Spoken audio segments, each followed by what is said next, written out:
بسم اللہ الرحمن الرحیم۔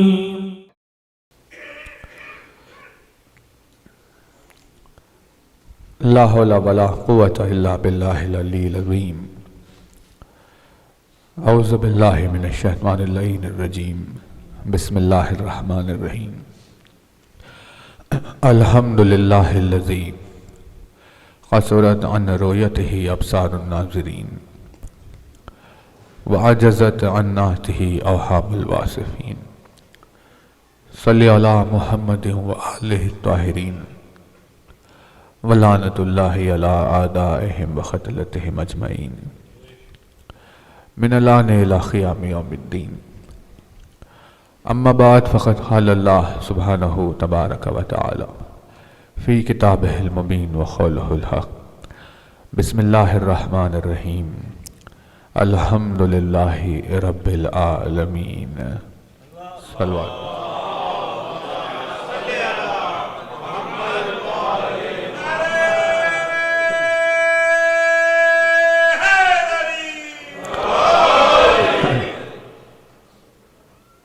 فرمایا صاحب اعظم الدرجات الفاظ نے، فرمایا مالک معجز نما انداز نے، فرمایا مولا کائنات امیر المومنین حضرت علی ابن ابی طالب،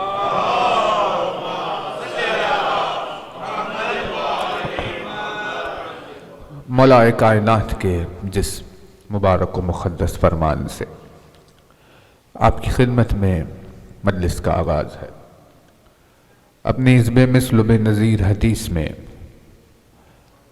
مولا کائنات نے سورہ اخلاص کی پہلی آیت کی وضاحت کرتے ہوئے بیان فرمایا، جہاں ارشاد جناب باری یہ تھا کہ قل هو اللہ احد، مولا نے اس سے آگے بڑھاتے ہوئے ارشاد فرمایا ہوا احد لا بتعویل العدد۔ قرآن مجید پروردگار عالم کا کلام ہے، اس کی آیتیں مخلوق کے سامنے حرف آخر ہے، یعنی اگر ہمارے سامنے آیت کی صورت میں اللہ کا کوئی حکم آ جائے تو اب ہمارے لیے بولنا ختم ہو جاتا ہے،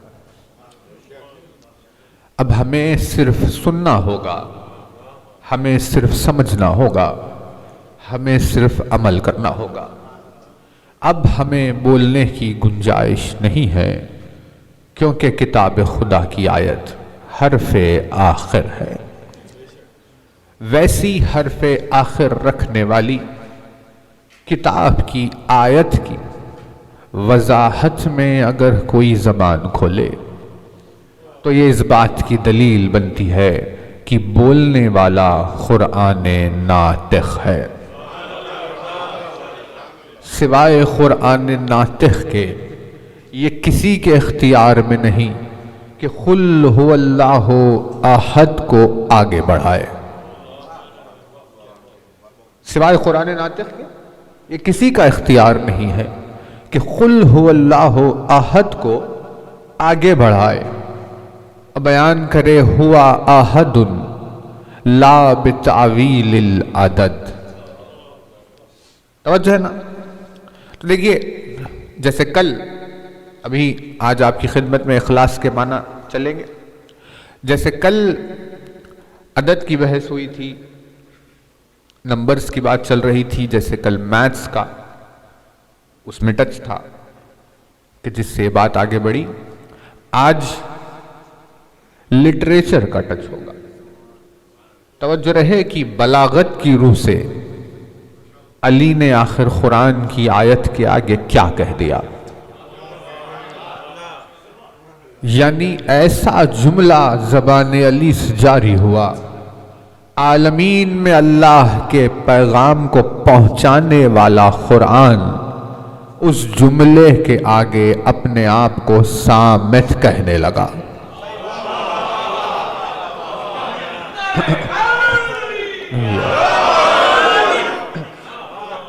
جب انسان نے بولنا شروع کیا اور بولتے بولتے اس نے بات چیت میں مہارت حاصل کی، تو پھر عرب کی شاعری اور ان کی فصاحت و بلاغت نے جب دنیا میں پھیلنا شروع کیا اور جب دیکھا مخلوق کو بولتے ہوئے، تو انہوں نے کہا کہ سوائے ہمارے سب خاموش ہے، اگر کوئی بولنے والا ہے تو صرف ہم ہیں، ہمارے علاوہ سب گونگے ہیں۔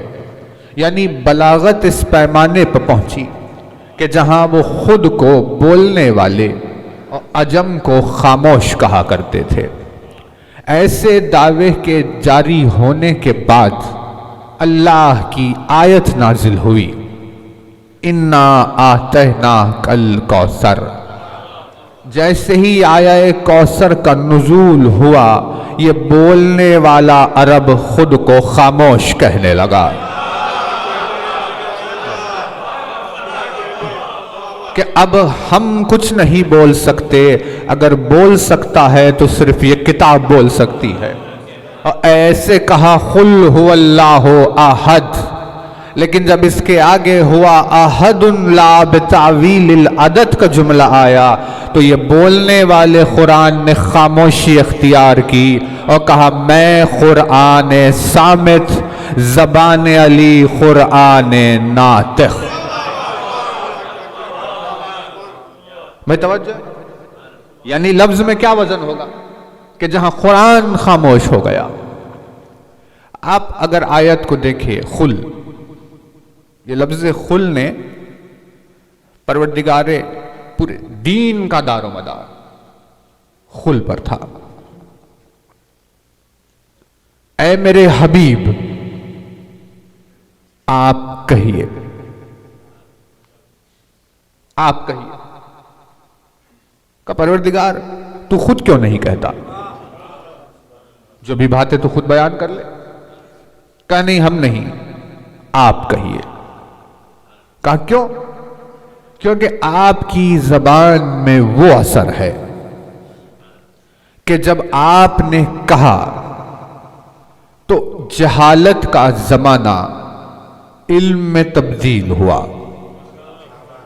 آپ کے کہنے پر جو اپنی بیٹی کو زندہ دفنایا کرتے تھے، وہ دوسروں کی مدد کرنے پر آمادہ ہوئے۔ آپ کے کردار، آپ کی زبان کی تاثیر، آپ کے الفاظ کے اثر کی وجہ سے سیرت عرب تبدیل ہو گئی۔ لہٰذا ہم نے آپ کی زبان کو اتنا پاک دیکھا، توجہ نا، اتنا پاک دیکھا کہ ہم اپنی توحید کی صداقت کو آپ کی زبان کے حوالے کر رہے ہیں کہ جس کی زبان سے اتنا اثر دنیا میں پیدا ہوا ہو، صرف وہی کہے کہ اللہ ایک ہے۔ نہیں توجہ نہیں کر رہے؟ ایک بلند ترین صلوات بارگاہ الہی میں۔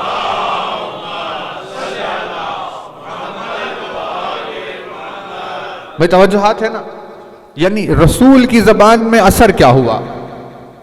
کچھ بھی نہیں، یعنی اتنا اثر ہوا کہ ہمارے لیے کچھ نہیں ہے سوائے اس کے جو رسول کہے۔ بت پرستی کرنے والے، اپنے دنیا میں اپنے طور میں جینے والے، اپنے سرکشیوں اور گمراہیوں میں رہنے والوں نے سب کچھ صرف رسول کی زبان کی وجہ سے چھوڑ دیا، کیونکہ انہوں نے کہا۔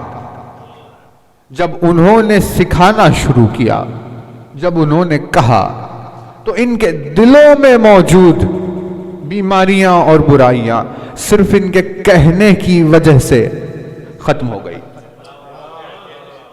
میں توجہ، جیسے مثال کے طور پر مولا نے رسول کے کہنے کی عظمت بتائی۔ جب ایک واقعہ ہوا تھا کہ اس وقت کسی نے رسول کا اونٹ لے لیا، رسول اکرم نے کہا یہ میرا اونٹ ہے، اب یہ بات چلی، آئے لوگ اطراف میں جمع ہوئے، توجہ ہے نا، اطراف میں لوگ جمع ہونے لگے، مقدمہ شروع ہوا، رسالت کہہ رہی ہے یہ اونٹ میرا ہے۔ آنے والے جمع ہوئے، جس رسول سے سیکھا تھا اسی سے کہنے لگے کہ اگر آپ کے پاس کوئی دلیل ہو تو پیش کرے، آپ کے پاس کوئی گواہ ہو تو پیش کرے۔ اب یہ مرحلہ چلنے لگا، رسول اکرم نے کہا گواہ نہیں ہے، دلیل نہیں ہے، صرف میں کہہ رہا ہوں کہ میرا اونٹ ہے۔ اب جب یہ باتیں ہونے لگی کسی نے تسلیم نہیں کیا، رسول اکرم نے کہا کہ علی کو بلایا جائے گا، فیصلہ علی کے حق میں ہوگا۔ علی کی آمد ہوئی، رسول اکرم نے کہا یہ میرا اونٹ ہے، تو مولا کائنات نے اونٹ لے لیا، اسے سزا دی۔ لوگ اعتراض کرنے لگے کہ یا علی آخر کس بنا پر، کون سے گواہ اور کون سے دلیل پر آپ نے فیصلہ کیا؟ علی نے جواب دیا کہ جس کے کہنے پر ہم نے اللہ کو اللہ کہا، جس کے کہنے سے ہمارے لیے جنت جنت ہوئی، جس کے کہنے سے ہمارے لیے جہنم جہنم ہوئی، جس کے کہنے سے ہمارے لیے صراط صراط ہوا، جس کے کہنے سے دین دین ہوا، اس کے کہنے سے بڑھ کر اور کیا گواہ ہوگی اور کون سی بڑی دلیل ہوگی؟ مولا نے کہا اگر انہوں نے کہہ دیا ہے تو بات ختم ہوئی، توجہ ہے نا، یعنی کہنے کی کتنی عظمت ہوئی۔ خل اے میرے حبیب آپ کہیے، کیونکہ آپ اگر کہیں گے تو ہماری توحید کی احدیت آگے بڑھے گی۔ بہت توجہ رہے، یعنی ہمارے پاس اللہ کے ہونے کی کوئی دلیل نہیں ہے سوائے اس کے کہ رسول نے کہا۔ ہمارے پاس جنت کے یقین کی کوئی دلیل نہیں ہے سوائے اس کے کہ رسول نے کہا۔ کچھ دلیل نہیں ہے سوائے اس کے کہ رسول نے کہا۔ ہمارا پورا دین صرف رسول کے کہنے پر ٹکا ہوا ہے، جو انہوں نے کہہ دیا وہ دین ہے۔ سائل نے آ کر پوچھا یا علی تکبیرۃ الاحرام سے تو نماز شروع ہوتی ہے، بھئی نماز کا آغاز ہو رہا ہے تکبیرۃ الاحرام سے۔ آپ نے نیت کی نماز کے لیے، ہاتھ اٹھائے، آپ نے یوں رکھ کر آپ نے تکبیر کہی، نماز شروع ہو گئی نماز شروع۔ اب آپ نماز میں داخل ہو گئے، اب کھانا پینا حرام ہو گیا، اب دین عبادت چل رہا۔ سائل نے پوچھا یا علی تکبیر کے موقع پر ہم جب اللہ کی کبریائی بیان کرتے ہوتے ہیں، اللہ اکبر کہہ رہے ہوتے ہیں، تو ہمیں حکم کیوں ہے کہ ہم ہاتھ کو اپنے کانوں کے پاس رکھیں؟ میں توجہ، کیا وجہ ہے کہ ہاتھوں کو ہم اپنے کانوں کے پاس رکھیں، یوں ہاتھ اٹھائے اور یوں کبریائی کی گواہی دے اللہ اکبر؟ آخر ایسا کیوں ہے؟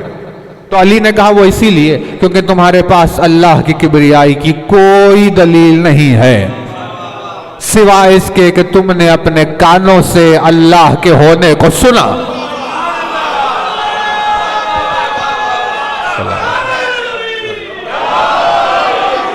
بھائی توجہات رہے، سوائے اس کے کہ تم نے اللہ کے ہونے کو سنا، سن کر تم نے ایمان قبول کیا، سن کر تمہارے لیے جنت جہنم ہر چیز کا یقین پیدا ہوا، تو کہا اب تمہارے سننے کے علاوہ تمہارے پاس دین کچھ بھی نہیں ہے۔ لیکن انسان اگر ہر سنی ہوئی بات پر ایمان رکھنا شروع کر دے تو پھر اس کے ایمان کا کیا ہوگا؟ اسی لیے فرمایا کہ دیکھنا یہ ہوگا کہ تم نے کس کی بات کو سنا۔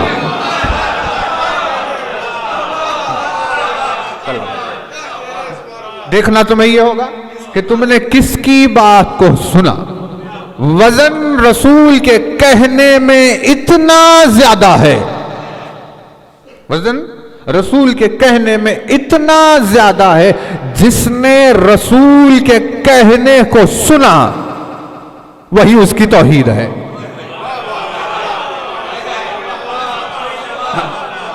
بھائی توجہ رہے، جس نے رسول کے کہنے کو سنا وہی اس کی توحید ہے۔ ہمارا پورا دین سننے سے بڑھ کر نہیں ہے۔ لا الہ الا اللہ سننے سے بڑھ کر نہیں ہے نا؟ جنت و جہنم کی گواہی سننے سے بڑھ کر نہیں ہے۔ کوئی چیز ہے ہی نہیں سوائے اس کے کہ ہم نے سنا۔ تو پتہ یہ چلا کہ رسول کے خل میں اتنا وزن ہے کہ جس نے رسول کے خل کو سنا اس توحید پر ایمان لانا اس کو واجب ہو گیا۔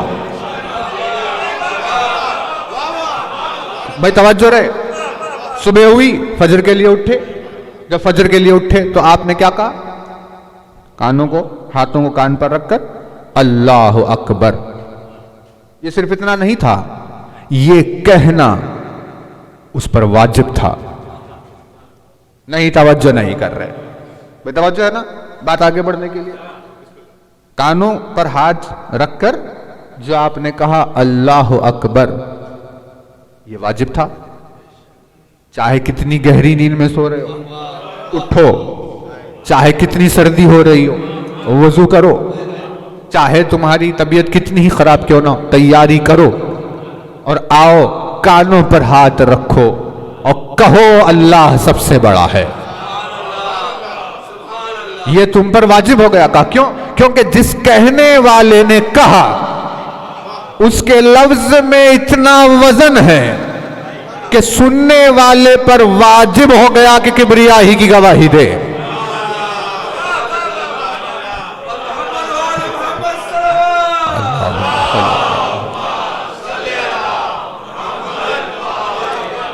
اب فجر واجب ہوئی، اب ظہر واجب ہوئی، اب عصر واجب ہوئی، مغرب واجب ہوئی، عشاء واجب ہوئی، نمازیں واجب ہوئی، روزے واجب ہوئے، حج واجب ہوئے، زکوٰۃ واجب، سب کچھ واجب ہو گیا۔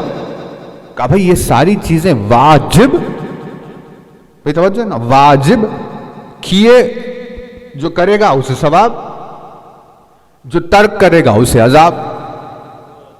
کہا بھئی ٹھیک ہے عمل کیا تو نے جزا دی تیری مرضی، لیکن ترک کرنے والوں کو عذاب، یہ زبردستی۔ کہا وہ اسی لیے کیونکہ کہنے والے کے لفظ میں اتنا وزن ہے کہ اگر تم نے سنا تو اسے ادا کرنا ہوگا، ورنہ رسول کے لفظ کی قدر نہیں کرنے کے جرم میں ہم تمہیں واصل جہنم کریں گے۔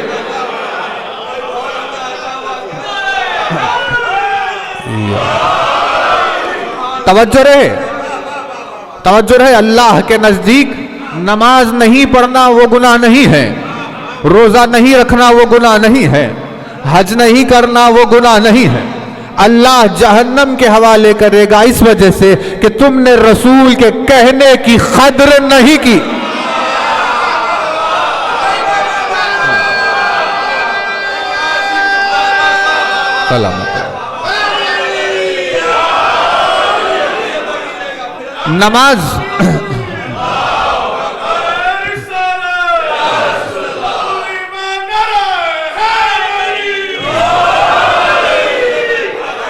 نماز نہیں پڑھنے سے واصل جہنم نہیں ہوئے، روزہ نہیں رکھنے سے واصل جہنم نہیں ہوئے، واصل جہنم ہوئے اسی لیے کیونکہ رسول نے کہا تھا تم نے نہیں سنا۔ یعنی اللہ کے نزدیک نماز کو ترک کرنے میں اتنا غیظ و غضب نہیں ہے جتنا رسول کی بات کا انکار کرنے میں ہے۔ آپ سلامت، جتنا رسول کے بات کا انکار کرنے میں۔ کہا جب اس زبان نے وما ينطق عن الہوى، جب اس زبان نے کہا تو تم نے اس کے لفظ کے وزن کو نہیں نبھایا، تم نے کیوں نہیں سنا؟ متوجہ؟ یعنی تم نے کیوں نہیں سنا؟ پورا دین، مولا نے فرمایا کانوں پر ہاتھ اسی لیے ہے کیونکہ تم نے اس کی کبریائی کو صرف سنا، اسی لیے کان پر ہاتھ رکھ کر گواہی دو کہ ہم نے جو سنا ہے اس کی گواہی دے رہے ہیں. کہا ٹھیک ہے، لیکن سنا کس سے؟ کہا سنا اس زبان سے جس زبان کو اللہ نے اپنے الفاظ کا ذریعہ قرار دیا، جس زبان کے ذریعے سے اللہ نے مخلوق سے کلام کیا. اس زبان کے وزن کی وجہ سے میرے حبیب آپ کہیے. اس کہنے کے نتیجے میں 5 مرتبہ ایک دن میں نماز واجب. اس کہنے کے نتیجے میں سال بھر میں کم از کم 30 روزے انسان پر واجب. اس کہنے کے نتیجے میں زندگی میں اس کے لیے حج واجب. اس کہنے کے نتیجے میں اپنے مال سے بیزارگی اور زکوٰۃ واجب. اس کہنے کے نتیجے میں اپنی جائیداد سے بیزارگی خمس واجب. سب کچھ اس کہنے کے نتیجے میں ہوا. تو ہمیں سمجھ میں آیا کہ رسول کا کہنا کتنا زیادہ اہم تھا. رسول کا کہنا کتنا زیادہ اہم تھا کہ اسی کہنے کے حوالے اپنی توحید کو کر دیا. اسی کہنے کے حوالے اپنی توحید کو کر دیا. ہر شے کہنے کے نتیجے میں واجب ہو گئی.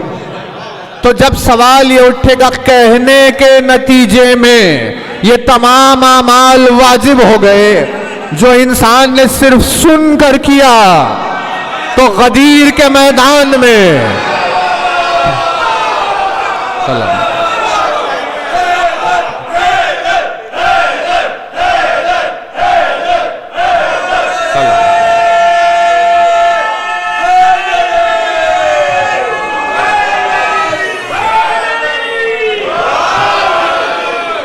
میدان غدیر میں کہا آپ کو کہنا نہیں ہے یا رسول اللہ، منبر پر علی کو ساتھ لے کر جائیے گا جس کے کہنے سے توحید واجب ہو گئی.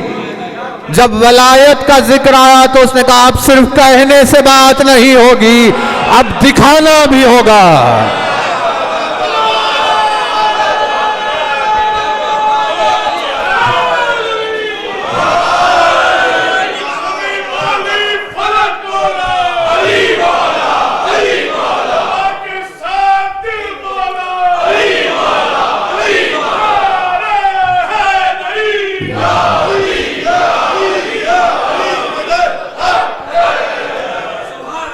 کہ اب صرف سنانا نہیں ہے یا رسول اللہ، اب علی کو ہاتھوں میں بلند کر کے دکھانا بھی ہوگا. جس کی بات کو سن لینا احکام کو واجب کر دیتا ہے.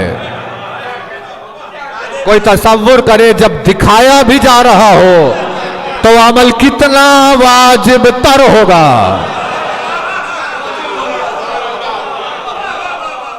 توحید کو سننے پر گوارا کر لیا، احکام کو سننے پر گوارا کر لیا، ہر شے کو سننے پر اللہ راضی ہو گیا. لیکن ولایت کے لیے کہا صرف سننے سے نہیں، اب تو دکھانا بھی ہوگا. جس کے سننے نے ہمیں واجب پر تک پہنچا دیا وہ دکھا رہا ہے تو وہ کتنا واجب ہوگا. اسی لیے لفظ اور جب سامنے آیا،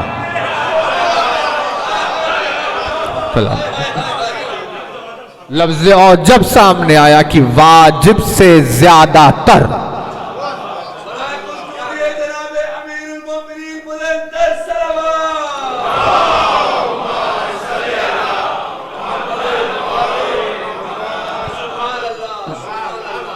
اور جب آ گیا قل اے میرے حبیب آپ کہیے، آپ کہیے، آپ کے کہنے پر ہی تو سب ہے. یہ آپ کی زبان کا اثر ہے، الفاظ کا وزن ہے. آپ فرمائیے. کہا ٹھیک ہے، کیا فرمانا ہے پروردگار؟ کہا کہیے هو اللہ احد.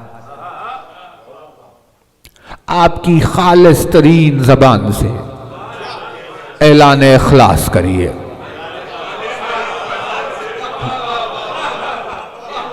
آپ کی مخلص ترین زبان سے اعلان اخلاص کریے. آیت آئی قل هو اللہ احد، تو یعنی لٹریچر وائز کتنی بلند ہو گئی ہے نا. اب اس کے آگے کیا ہو سکتا تھا؟ کچھ نہیں ہو سکتا تھا اس کے آگے. ایسی آیت کے آگے کیا ہوگا؟ قل هو اللہ احد کے آگے کچھ ہوگا؟ اتنی حسین آیت کا، اتنی حسین آیت کے حسن میں اور اضافے کا ارادہ علی نے کیا. اور علی نے آگے کہا ہوا احد لا بتعویل العدد. وہ احد ہے، تعویل عدد نہیں. توجہ. اب دیکھیے، یعنی اس پر آنے سے پہلے آپ کی خدمت میں کہ جب کوئی بولتا ہے تو اس کے بولنے کے کئی سٹیجز ہے، بہت سارے سٹیجز. لیکن جب کسی کے دل میں بات اتر رہی ہے تو اس سے سمجھ میں آتا ہے کہ بولنے والا دل سے بول رہا ہے. مولا نے فرمایا جب بات کسی کے سینے سے نکلتی ہے، زبان سے نہیں، جب بات کسی کے دل سے نکلتی ہے تو پھر کسی دل تک ضرور پہنچتی ہے. مولا نے فرمایا بات ہوا میں غائب اس وقت ہو جاتی ہے جب زبان سے نکلی ہو، لیکن اگر دل سے نکلی ہو تو دل تک پہنچ کر رہتی ہے. یہ الفاظ کا سفر ہے جو چل رہا ہے، سفر کر رہا ہے، یہ بات چل رہی ہے. تو اب قلب سے نکلتی کب ہے؟ توجہ ہے نا. قلب سے اس وقت نکلتی ہے جب کہنے والا اس جملے کے تجربے سے گزرے.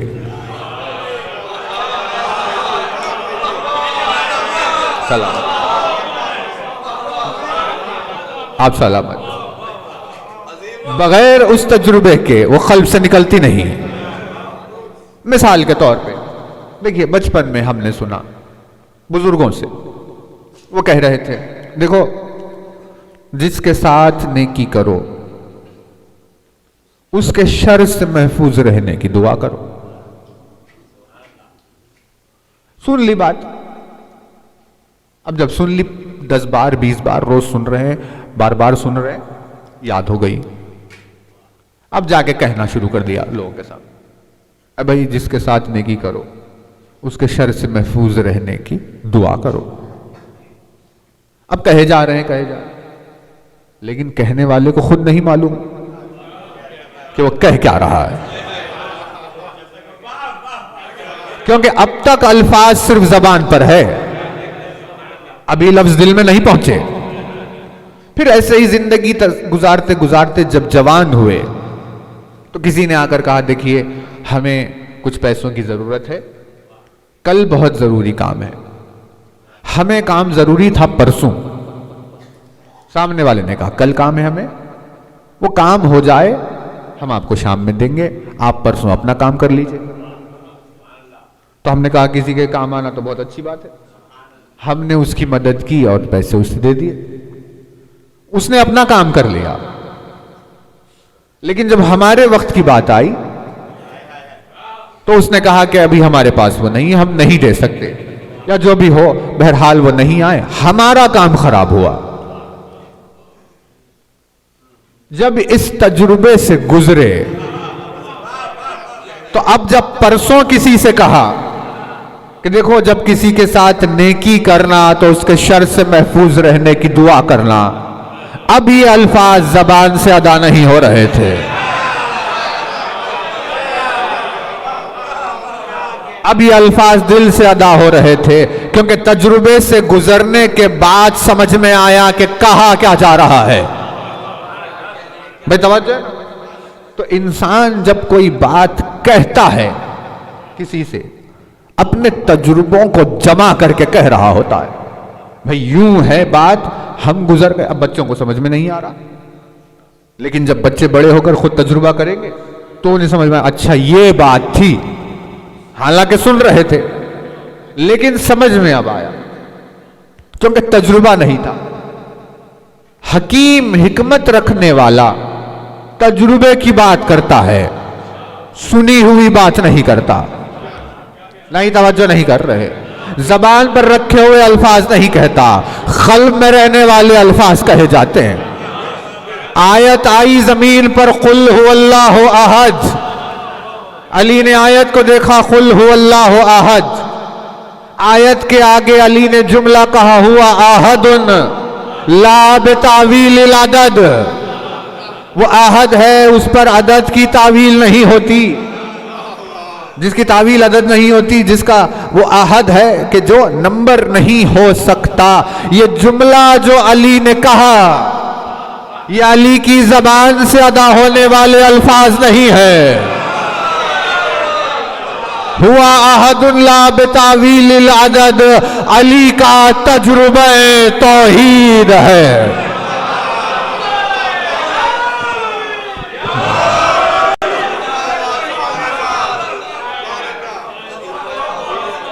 ورنہ بغیر توحید کے تجربے کے زبان سے یہ الفاظ نکلتے نہیں ہیں. بھائی توجہ رہے. ہوا احد لا بتاویل العدد، یہ اس کا تجربہ ہے، محسوس کیا ہے اس نے، تب جا کر کہا ہے. توجہ، محسوس کیا ہے علی نے، تب جا کر کہا ہے. وہ جو احساس میں نہیں آتا اسے محسوس کر کے کہا ہے.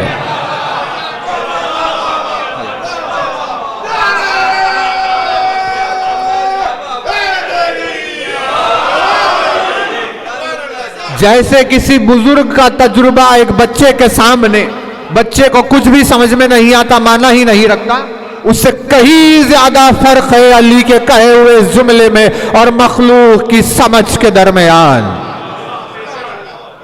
ہم کیا سمجھیں گے؟ وہ نمبر نہیں ہے، ہمیں سمجھ میں ہی نہیں آ رہا یہ کیا ہے، لیکن محسوس تو اس نے کیا ہے. توجہ، بہت توجہ رہے. ہے سورہ، اس کی وحدانیت بیان کر رہا.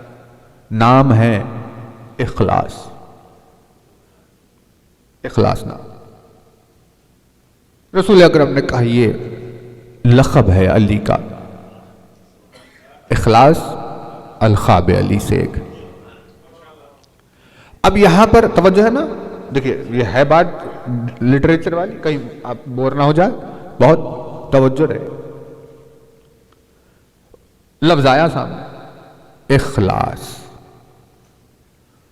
اس لفظ کا جو وزن ہے وہ وزن ہے افعال. افعال یعنی جب الفاظ بنائے جائیں گے عربی میں تو ان کے اوزان ہوں گے، وزن ہوگا، یوں یوں یوں یوں رکھا جائے گا. سب سے زیادہ یعنی کامن نارمل فعل جو کہتے ہیں آپ، فعل، فے عین لام، اس وزن پر لفظ کو ناپا جاتا ہے، تولا جاتا ہے. علم آپ نے رکھا، علم. علم میں عین فے کی جگہ ہوگا، لام عین کی جگہ ہوگا اور میم لام کی جگہ ہوگا. علم فعل. توجہ، علم فعل. اب یہ ہے، یہاں سے شروع ہوگی بات. اب اس کا ایک فاعل بنے گا، یعنی کام کرنے والا. فاعل. تو علم فعل پہ تھا، جب علم کو فاعل پہ رکھا جائے گا تو لفظ بنے گا عالم. بے توجہ. یعنی کیا؟ عالم مطلب علم رکھنے والا، علم حاصل کرنے والا، عالم یہ لفظ ہے. اب یہ لفظ تو بن گیا عالم، علم رکھنے والا. اللہ نے اپنے آپ کو عالم کہا، لیکن اللہ نے اپنے آپ کو علیم بھی کہا. کہا بھئی یہ علیم کیا ہے؟ کہ یہ علیم فعیل کے وزن پر ہوگا. فعیل، فے عین یہ لام فعیل پر آئے گا. جب علم کو آپ فعیل پر رکھیں گے تو لفظ بنے گا علیم، لفظ بنے گا حکیم، لفظ بنے گا خدیر، لفظ بنے گا امیر. تو ان لوگوں میں فرق ہوگا. کہ بھئی فرق کیا ہے؟ عالم میں اور علیم میں فرق کیا ہے؟ کا فرق یہ ہے کہ فعیل، توجہ ہے نا، فعیل استعمال ہوتا ہے اس وقت جب یہ بتانا ہو کہ ذات صفت سے جدا نہیں ہے.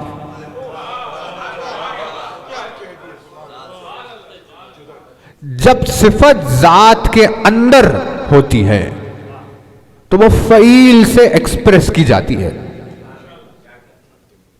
اسی لیے عالم میں اور علیم میں فرق یہ ہے، عالم وہ ہے جس نے علم حاصل کیا تو عالم ہے، اور علیم وہ ہے جس نے حاصل کیے بغیر عالم ہے. کیونکہ علم اللہ کی ذات میں ہے. بھائی توجہ رہے، خدمت میں آپ کی لفظ پر کوشش کر رہے ہیں. یعنی علیم مطلب، عالم مطلب بھائی جاہل تھے، پیدا ہوئے جاہل ہے، پڑھ رہے ہیں کتابیں، اب پڑھ کر عالم ہو گئے، ہے نا. تو اب ہم جو عالم ہیں یہ فاعل والے عالم ہیں. کوشش کی، علم حاصل کیا، ذات میں علم نہیں تھا، اب عالم ہو گئے. اب جب پڑھا، پھر جب 80 برس کے ہوئے تو بھولنا شروع ہوئے. پڑھی تھی بات خود ہی بھول گئے. بعد میں جب دیکھا تو کہا اچھا یہ تو ہمیں یاد تھا، ہم بھول گئے. مطلب جہاں سے شروع ہوئے تھے پھر وہیں آ گئے. تھوڑی دیر کے لیے بیچ میں علم آیا، ایک 5-10 سال کے لیے علم آیا ذات میں، وہ بھی مختصر سا تھا اور وہ پھر چلا گیا. کیونکہ بشر اپنے وجود میں جاہل ہوتا ہے. وَكَانَ الْإِنسَانَ ظَلُومًا جَهُولًا، انسان کی ذات میں جہالت ہے. وہ کوشش کر کے جہالت کو دور کرے گا لیکن پھر بھی کئی چیزوں سے جاہل رہے گا. بھئی اتنا پڑھ لیا، پوری یونیورسٹی پڑھ لی. کہاں پڑھ لی؟ یہ بتائیے موت کب آئے گی؟ کا نہیں معلوم. یعنی کتنا بھی پڑھ لو ابھی پھر جاہل ہی رہیں گے. یہ ہے ذات میں ہونے والی صفت. قرآن نے اسی لیے کہا ظلومن جہولا، انسان جاہل بھی ہے، ظالم بھی ہے. یہ علم چلا. لیکن علیم اسے کہیں گے جس نے سیکھا نہیں، حاصل نہیں کیا، شروع میں پہلے جاہل نہیں رہا. علیم اسے کہیں گے جو اپنی ذات میں علم رکھنے والا ہو. ایسا علم رکھنے والا کہ مولا نے فرمایا ابھی معلوم تھا ہی نہیں لیکن وہ اپنی ذات میں عالم تھا.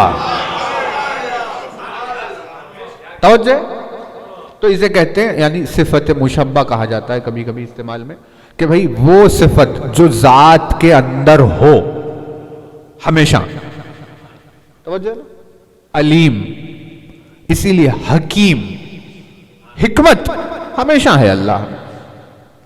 کبھی بھی ایسا نہیں ہے کہ ایک آدھ فیصلہ اس نے غلط کر دیا ہو پھر بعد میں اس نے ریئلائز کیا ارے یہ غلط ہوا. کہ ایسا نہیں. حکیم ہمیشہ حکمت رکھنے والا، خدیر ہمیشہ قدرت رکھنے والا. لفظ واضح ہو رہا؟ ایسے ہی ایک لفظ ہے الف میم رے،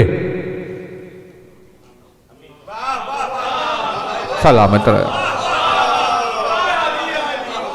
الف میم رے یعنی امر، حمزہ میم رے یعنی امر. امر مطلب آرڈر،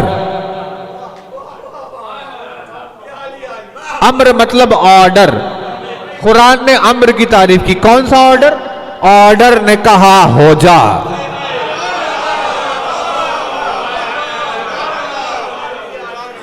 جیسے ہی ہو جا کہا ہو گیا. یہ ہے آرڈر، یہ امر ہے. توجہ نا، یہ امر، الف میم رے امر. امر رکھنے والے کو کہیں گے آمر. آمر کہیں گے اسے جو امر رکھتا ہے. یعنی اس نے نوکر سے اپنے کہا، نوکر کو آرڈر دیا کھانا پکاؤ. نوکر چلے گیا کھانا پکانے. اس نے کہا دسترخوان بچھاؤ، دسترخوان نوکر بچھا دیا. اس نے کہا صاف کرو، صاف ہو گیا. پوری جائیداد لٹ گئی، اب کچھ بھی نہیں تھا ان کے پاس. نوکر سامنے سے جا رہا تھا. انہوں نے کہا کھانا بچھاؤ، دسترخوان بچھاؤ. نوکر نے کہا نہیں بچھائیں گے.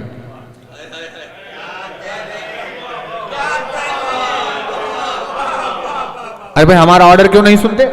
کل تو تم سنتے تھے. کہا کل آپ امیر تھے، کل دولت مند تھے، کل آپ کی بات سن رہے تھے. آج ہم نہیں سنیں گے کیونکہ آج آپ نے قدرت امر کھو دی.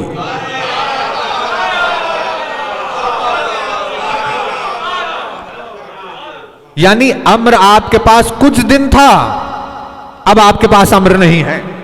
ایسے آ کر چلے جانے والے کو کہتے ہیں آمر. لیکن اگر کوئی وجود ہو ایسا جس میں امر اس کی ذات میں ملا ہوا ہو،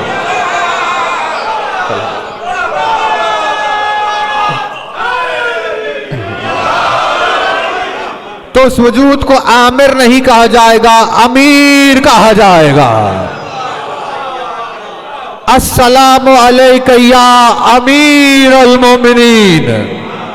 بھائی بہت توجہ رہے. امیر کس کا؟ دنیا کا نہیں، امیر آخرت کا نہیں، امیر مومن کا. مومن کون ہے؟ مومن وہ ہے جو اس سے کہیں زیادہ عظیم جنت میں. دنیا بڑھ کر ہے یا جنت بڑھ کر؟ جنت بڑھ کر ہے نا. دنیا میں کیا ہے بتائیے؟ کچھ نہیں ہے دنیا میں سوائے دھوکے اور فریب کے. دنیا میں کیا ہے؟ کچھ ہے ہی نہیں. جنت میں ہے جو ہے. مومن پہنچا جنت میں، اور جنت میں پہنچنے کے بعد مومن نے کہا مجھے یہ چیز چاہیے.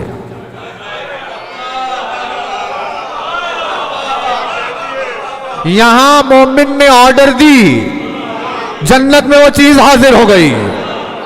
نہیں توجہ نہیں کر رہے. کہاں ہے وہ لوگ جو اعتراض کرتے ہیں علی کے کن فیکون پر؟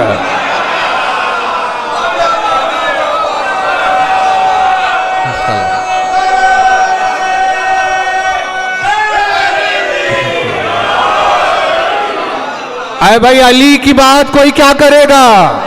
علی کی الفت رکھنے والا جب جنت میں جائے گا تو کہے گا ہو جا تو جنتوں میں ہو جائے گا. اللہ کا وعدہ ہے بھئی تم جنت میں جو چاہو، تم یہاں خواہش کرو، وہاں چیز ہو گئی. بھئی ہم انہوں نے سر ہلا. ہاں واقع کہ آپ جنت میں جا کر ہو جا کہیں گے ہو جائے گی. یعنی جس کی محبت میں آپ جنت میں جا رہے ہیں اور آپ نے کہا ہو جا تو ہو گئی. جس کی محبت لے جا رہی ہے وہ خود کہنے والا کہے اگر.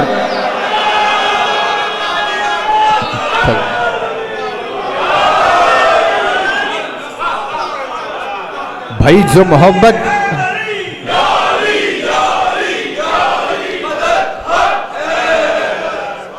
تھوڑا سا انصاف کرے، جو محبت آپ کو لے جا رہی ہے آپ کہیں گے تو ہو گیا. جو محبت کا ذمہ دار ہے وہ خود کہے تو نہیں ہوگا. مومنین جنتوں میں حکم دیں گے یہ چاہیے یہ چاہیے یہ چاہیے یہ چاہیے یہ چاہیے. ان کے ہر آرڈر کو پورا کیا جائے گا. یعنی مومنین خود امر کے مالک ہوں گے.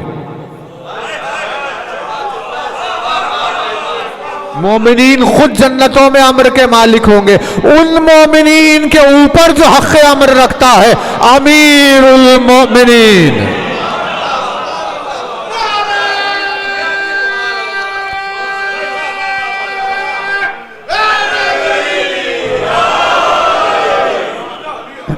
مومنین کے اوپر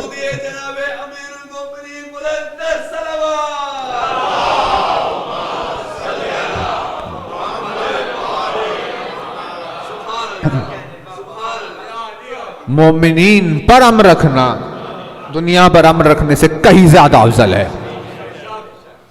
مومنین کا امیر ہے یعنی امر اس کی ذات میں، جدا نہیں ہوگا، ہٹے گا نہیں، ہمیشہ حکم دے گا. یہ الفاظ بنتے ہیں ایسے ہی، توجہ ہے نا لفظ کو، یعنی آپ نے وزن کیا چینج کیا اس میں کئی ساری چیزیں بدل گئی. اب تک عالم تھا کچھ الگ مطلب تھا، علیم ہوتے ہی مطلب الگ ہو گیا، عالم ہوتے ہی مطلب اور الگ ہو گیا. مطلب چینج ہو رہا ہے، شفٹ ہو رہا ہے، وزن سے ہی ایکسپریس ہوتا ہے ایسے ایسے ایسے. تو ایک وزن ہے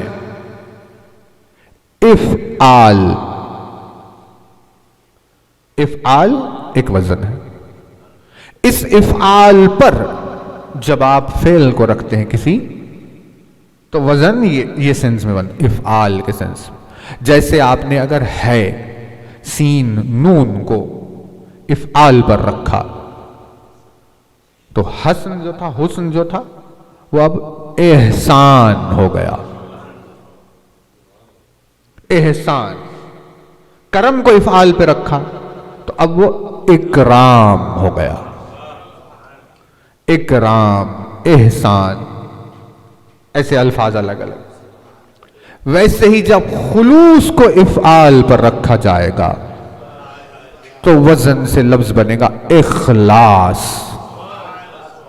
توجہ نا، اخلاص وزن ہے اخلاص. خاصیت کیا اس وزن کی؟ جیسے فعیل میں خاصیت تھی، بے ذات میں ہوتی ہے ہمیشہ. اخلاص میں خاصیت کیا؟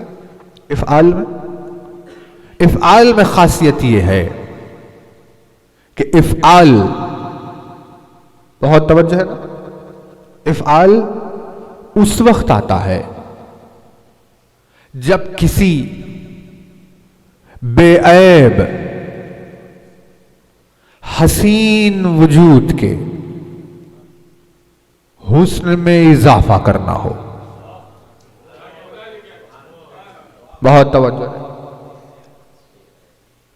وجود میں حسن میں اضافہ کرنا ہو، یعنی اس کی زبان میں گرامر کی ٹرمنالوجی میں کہتے ہیں لازم میں متعدی پیدا کرنا ہو تو اخلاص افعال کے وزن پہ آتا ہے.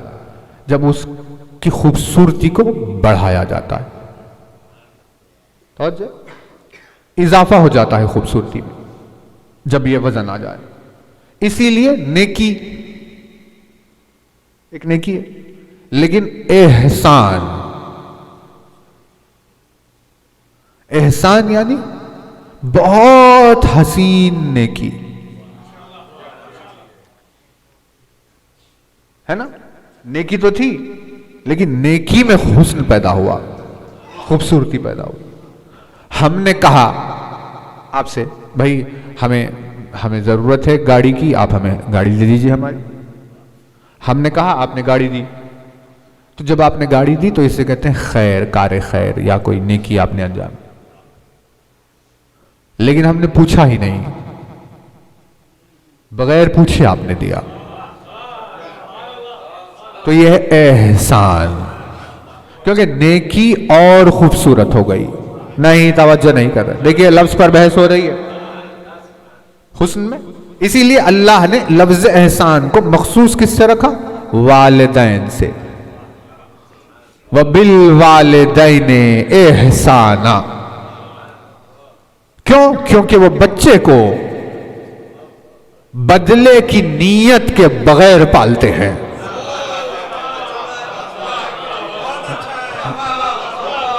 وہ اپنی اولاد کو لالچ کے مزاج کے بغیر پالتے ہیں، کیونکہ کوئی رد و بدل کی چاہت نہیں رکھتے. اسی لیے وہ خلوص سے بھری ہوئی نیکی کو اللہ نے احسان کہا. کہا اب احسان کا بدلہ سوائے احسان کے کچھ نہیں ہے.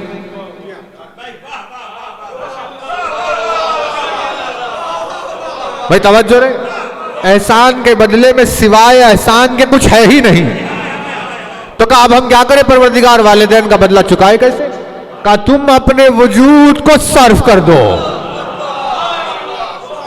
تم نہیں تھے، توجہ رہے، دیکھیں بہت توجہ، تم نہیں تھے، تم پیدا نہیں ہوئے تھے، انہوں نے تمہیں پیدا کیا، تمہیں پرواز چڑھائی، تم یہاں پہنچ گئے اپنی جوانی کی منزل پر، آج تم اپنی توانائی کے ساتھ پہنچ، یہ ہے ان کا احسان. کہا اب ہم کیا کریں؟ کہا تم بھی احسان کرو. کہا کیسے؟ کہا ان کی خدمت کرتے کرتے کرتے کرتے خود کو مٹا دو. نہیں توجہ رہے، جہاں سے وہ تمہیں لے کر آئے تھے اگر تم ان کی خدمت کرتے کرتے مر جاؤ گے،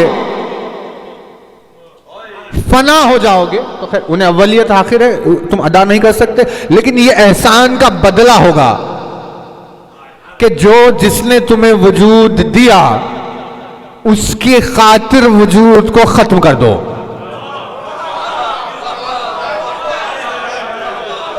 بھائی توجہ رہے، جس نے تمہیں وجود دیا اس کی خاطر اپنے وجود کو ختم کر دو، یہ احسان کا بدلہ ہوگا. توجہ ہے نا؟ اب جب بات احسان کی چلی تو توحید کے اوپر ایک وقت آیا تھا، توحید کو مٹانے کے لیے یزیدیت اٹھی، حسین نے اپنا سب کچھ توحید کے اوپر قربان کیا. بھائی توجہ رہے، حسین نے اپنا سب کچھ توحید پر قربان کیا، یہ احسان تھا حسین کا. اب اس نے کہا احسان کا بدلہ سوائے احسان کے کچھ نہیں ہو سکتا، تو مطلب یہ کہ اب اگر حسین نے اپنا سب کچھ اس کے لیے ختم کیا تو وہ اپنی پوری قدرت حسین کے حوالے کر دے گا.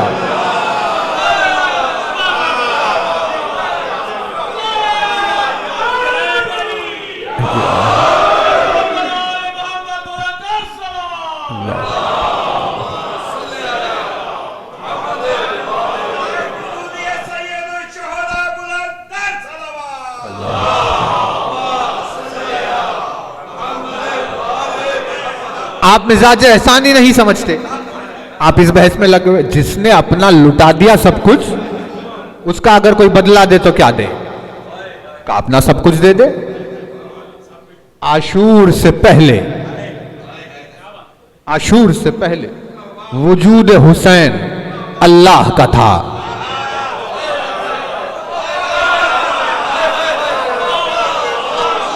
عاشور کے بعد توحید الہی حسین کی ہے.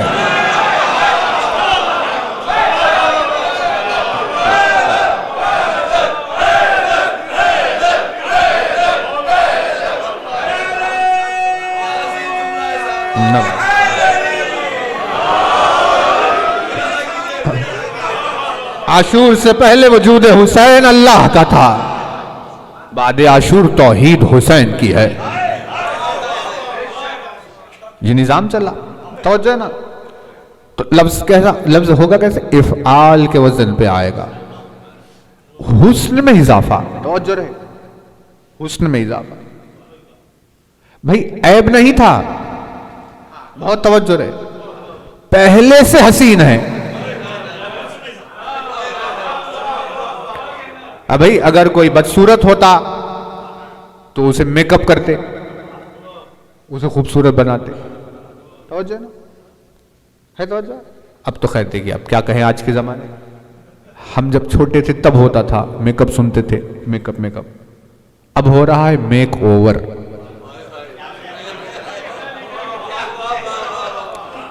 یعنی بد شکل کو خوبصورت بنا دیا. اسلام نے اسے منافقت کہا.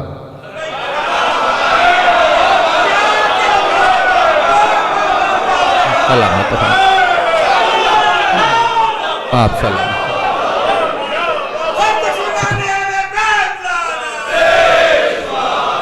توجہ، اسلام نے اسے کیا کہا؟ منافق کہا. کہ بھئی تم ہو بد شکل، لگ رہے ہو خوبصورت، یہ منافقت ہے. تو میک اوور منافقت ہے.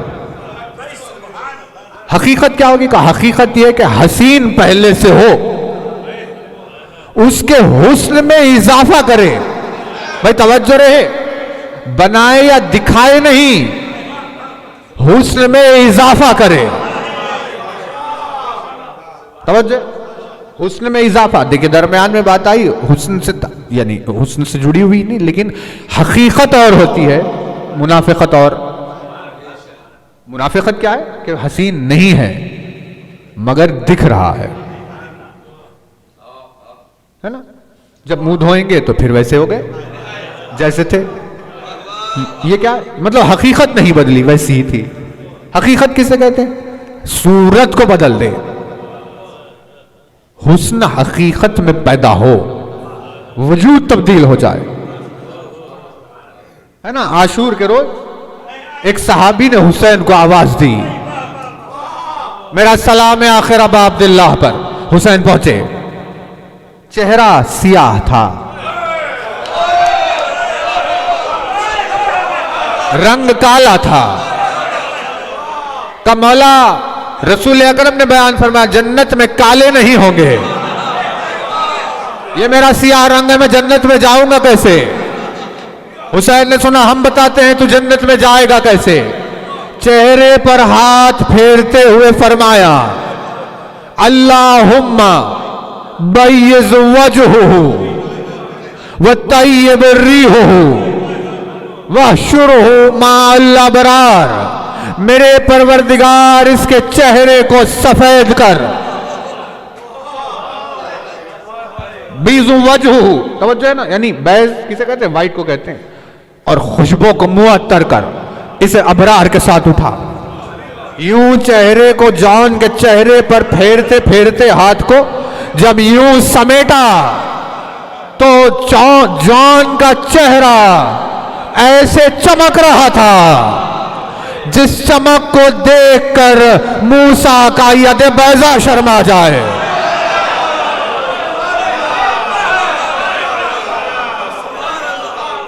یہ ہے حقیقت حسن. توجہ ہے نا، حقیقت کو بدلا. تو یہ بات تھی. تو لازم میں متعدی کہا جاتا، حسن میں اضافہ، حقیقت میں حسن میں اضافہ. میک اپ نہیں، حقیقت میں حسن میں اضافہ. توجہ، لازم میں اب دیکھیے اس کی مثال کیا ایگزامپل؟ خوبصورتی میں اضافے کو دیکھیں. وہ ہے بے عیب، وجود میں بد شکل نہیں ہے بے عیب، مگر بے عیب کے حسن میں اضافہ کیسے ہوتا ہے؟ اب دیکھیے، آپ نے چاہا کہ آپ ہمیں کوئی تحفہ دیں، کہا کہ بھائی ہم انہیں کوئی چیز گفٹ میں دینا چاہتے ہیں. آپ گئے، آپ نے سیب خریدا، بالکل صاف شفاف دیکھ کر آپ نے، ہاں کوئی عیب نہیں، بہت اچھا سیب ہے، لے کر آئے. ہاتھ میں ہمارے لیے یہ لیجئے سیب، تحفہ. سیب میں کوئی عیب ہے؟ کوئی عیب نہیں. عمل میں حسن نہیں ہے. نہیں، توجہ رہے. دیکھیں بہت لطیف بات ہے، سیب میں عیب نہیں ہے، عمل میں حسن نہیں ہے. تو کہا کہ بھئی اب کیا کریں؟ کہا اسے حسین بناؤ. تو آپ نے خریدا، گھر گئے، ایک کانچ کے برتن میں اسے رکھا، اسے ڈھکن سے ڈھانپا، اسے کسی باکس میں رکھ کر گفٹ ریپ کیا، اس کے اوپر لیبل لگایا اور لکھا بخدمت شریف. لا کر آپ نے ہمیں دیا. ہم نے کھول کر دیکھا ہے وہی سے، نہیں توجہ نہیں کر رہے، تھا وہی سے، لیکن اس کے حسن میں اضافہ ہو گیا.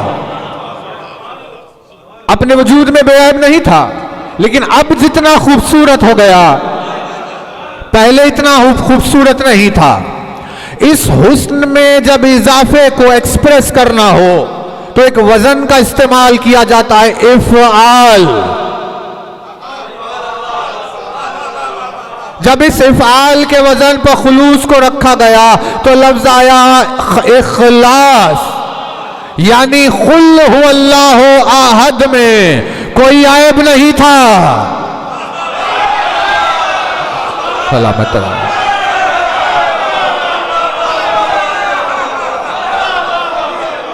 قل هو اللہ احد اپنے آپ میں بے عیب آیت ہے، پروردگار عالم کا حسن. لیکن علی نے کہا اس کے حسن میں اضافہ ہونا چاہیے. کہ ہوا احد لا بتاویل العدد، رسول اکرم نے کہا حسن توحید میں اضافہ کیا. یا علی تو اخلاص ہے.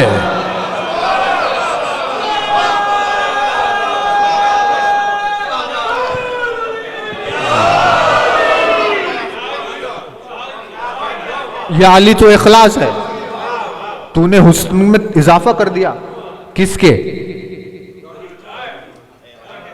جس سے حسین کچھ نہیں ہے اس کے حسن میں اضافہ. اسی لیے علی حسن توحید کا نام ہے، علی حسن اسلام کا نام ہے. بھائی اگر علی کے نام کو ہٹا دیا جائے تو توحید ایک بدشکل دہشت دکھائی دیتی ہے.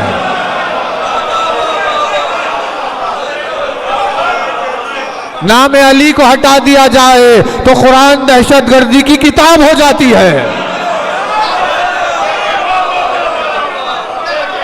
علی نے قرآن کے حسن میں اضافہ کیا. نام علی سے توحید و قرآن حسین ہو گئے.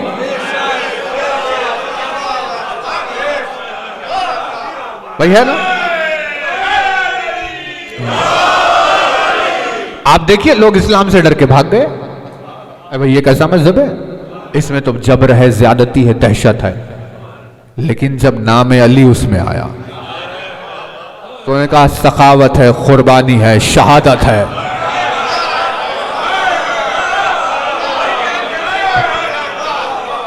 یعنی حسین کے بغیر اسلام کو قاتل کی نسبت دی جا رہی تھی. حسین کے آتے ہی اسلام شہید ہو گیا. فرق دیکھیے، یعنی حسن میں اضافہ ہو رہا ہے. لیکن بہت توجہ رہے. دیکھیے ہم کوشش کریں گے آپ کی خدمت میں. ایک اور چیز بھی ہے ہم لے کر آئے حوالہ. بہت توجہ رہے. حسن میں اضافہ ابھی کون کرے؟ ٹھیک ہے ہوتا ہے، حسن میں اضافہ ہوتا ہے، کرے کون؟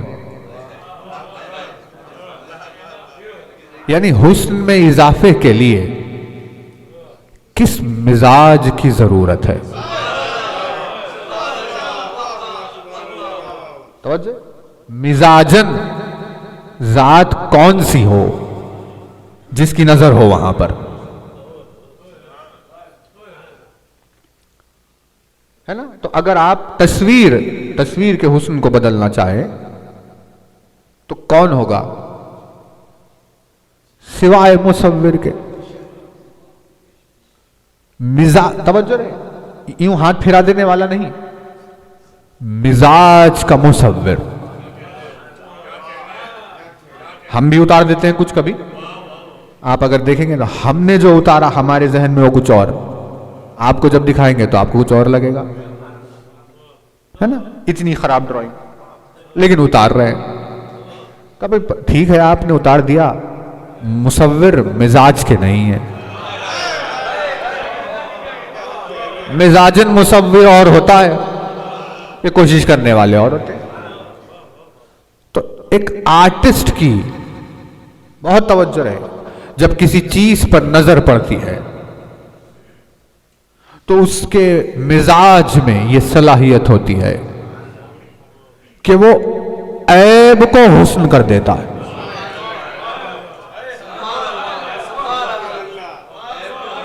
نہیں توجہ نہیں کر رہا ہے. اگر مزاجن آ جائے کوئی واقعہ تو آرٹسٹ کی تعریف کیا ہے؟ حسن میں اضافہ تو بہت دور کی بات ہے، اس کے لیے بہت آسان بات ہے.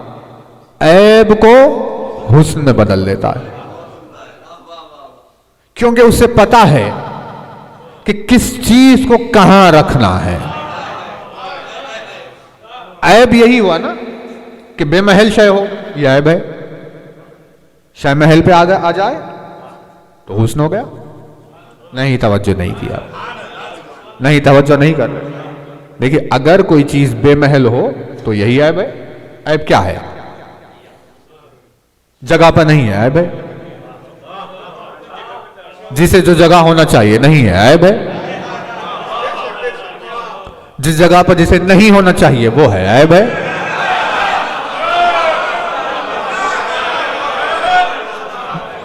آپ نے ابھی تک اسلام کے حسن کو بھی نہیں پہچانا، جسے جہاں ہونا چاہیے تھا وہاں نہیں رکھا، عیب ہے۔ جو نہیں ہو سکتا تھا وہ وہاں آ گیا، یہ عیب ہے۔ نام علی کو ہٹایا، اسلام عیب کے سوا اور ہے کیا؟ اسلام حسن تو اس وقت ہے جب علی ہو۔ توجہ نا؟ تو وہ چینج کون کرے، وہ پہچانے کون کہ یہ محل نہیں تھا اس کا محل تو یہ ہے۔ یہ پہچانتا ہے آرٹسٹ، مزاج کا آرٹسٹ۔ اب دیکھیے سفید کرتا ہے، سفید کرتا، سفید کرتے کا سفید دامن کے اوپر ایک داغ لگ گیا۔ اب دور سے دیکھتے ہی عیب، اے بھئی یہ کیا دھبا ہے دامن پر، ہے نا؟ چھوٹا سا ایک ڈاٹ ہے لگا ہوا، ہے عیب۔ لوگ کہتے ہیں یہ کیا ہے؟ دامن پہ داغ۔ بھئی انک لگ گئی پین کی، کیا کریں ہم؟ کہا وہ تو ٹھیک ہے لیکن عیب ہے۔ مصور نے دیکھا، آرٹسٹ نے دیکھا کہ وہ جو کالا ڈاٹ ہے اس کی جگہ یہ نہیں ہے عیب۔ اب اس نے کہا ہم اسے بدلیں گے۔ کہا کس میں؟ کہا حسن میں۔ تو اس ڈاٹ کو دامن سے اٹھایا، خوبصورت چہرے کے رخسار پر رکھ دیا۔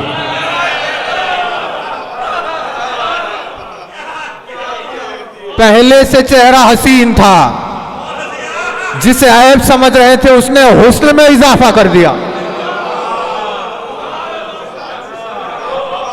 بھائی توجہ، یعنی عیب کو حسن میں بدل دیا۔ مزاج کا آرٹسٹ تھا۔ توجہ نا؟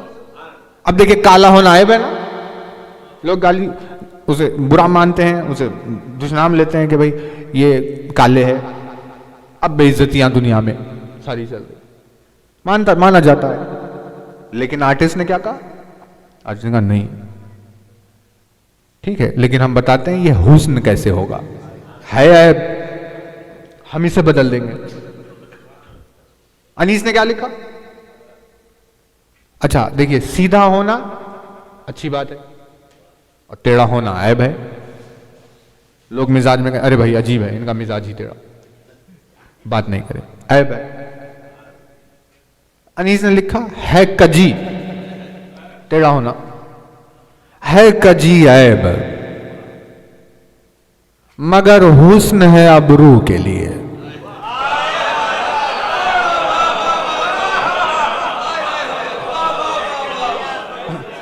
کیونکہ ابرو اگر سیدھا ہو تو عیب ہوگا۔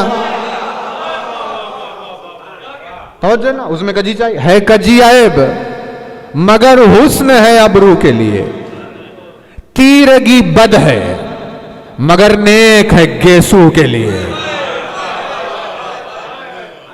سرما زیبا ہے فقط نرگسی جادو کے لیے، زیب ہے خالصیہ چہرہ گلرو کے لیے، دانداکس کے فصاحت بے کلامی دارد، ہر سخن موقع ہر نقطہ مقامی دارد۔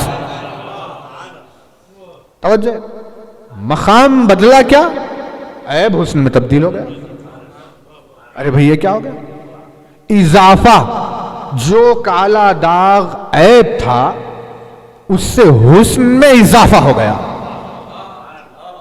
بات واضح ہو رہی ہے؟ یہ کام کس کا؟ یہ کام ہے آرٹسٹ کا، جس نے اپنے دل کو اپنے مضمون میں گھول دیا. نہیں، توجہ نہیں کر. جس نے اپنے مزاج کو اپنے عنوان میں گھول دیا، وہ اس وقت یہ کام کرتا ہے کہ کیسے اسے بدل دے. وجود علی اس وجود کا نام ہے جس نے اپنے آپ کو توحید میں گھول دیا. علی نے کہا کوئی شک نہیں، قل هو اللہ احد بہت حسین ہے، لیکن ہم حسن میں اضافہ کر رہے ہیں، ہوا احد لا بتاویل العدد.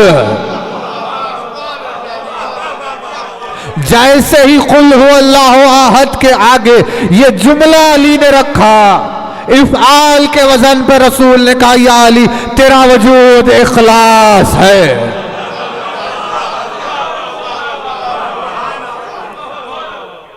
وجود علی اخلاص. بھئی دیکھیے کیا ہو گیا، کتنی حسین ہو گئی دیکھتے دیکھتے توحید. قل هو اللہ احد میں کوئی عیب نہیں تھا، کتنا حسین ہو گیا جب علی نے کہا ہوا احد لا بتاویل العدد. تو رسول اکرم نے کہا افعال کا وزن چاہیے، یا علی تو اخلاص ہے. تو ہمیں پتا چلا علی کا وجود اخلاص ہے نا؟ توجہ. اس پر مجلس ختم کر رہے ہیں. یہ ہے آپ کی خدمت میں خطبہ، خطبہ فدق، شہزادی کونین نے دیا دربار میں خطبہ.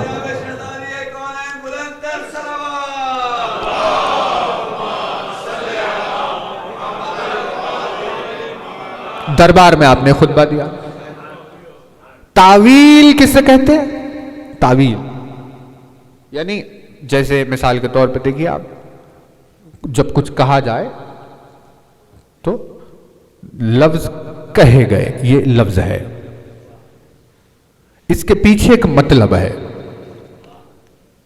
مطلب اور ہے، لفظ اور ہے. معلوم ہی نہیں کہ اس کا مطلب کیا. ایڈیمز میں کہاوتوں میں ہوتا ہے نا، کہاوتوں میں ہوتا ہے لوٹ کے بدو گھر کو آئے. کیا ہے اس کا مطلب؟ اب آپ ڈھونڈ رہے ہیں کہ بھئی کہاں ہے بدو، کون گھر کو آیا، لیکن اس کا مطلب وہ ہے ہی نہیں. اس کا مطلب یہ آپ کو کام دیا تھا، آپ سے ہوا نہیں. نہیں، توجہ نہیں. کام آپ کو دیا تھا، آپ سے ہوا نہیں. ہم اسے بتا رہے ارے یہ کہا آپ نے کہا ہی نہیں، تم سے کام نہیں ہوا. کہا ہم نے کہے الفاظ کچھ اور، مطلب یہی تھا. توجہ ہے نا. الفاظ ہے، کہاوت ہے، انگلش میں بھی ایڈیمز ہوتے ہیں.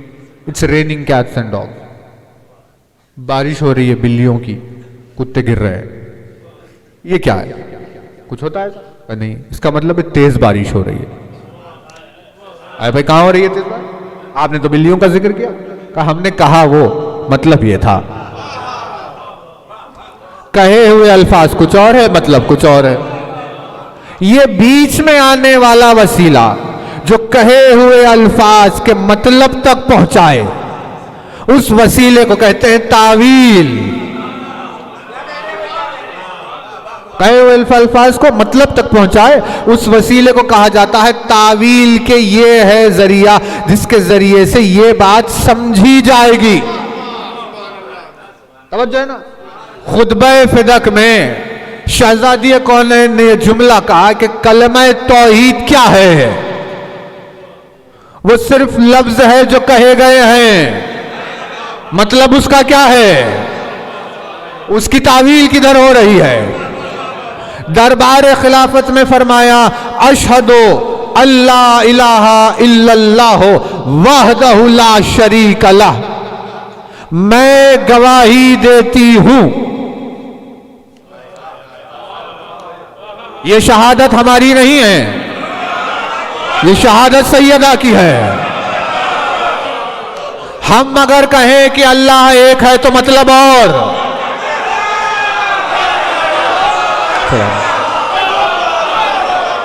جب وہ کہے کہ اللہ ایک ہے تو مطلب اور.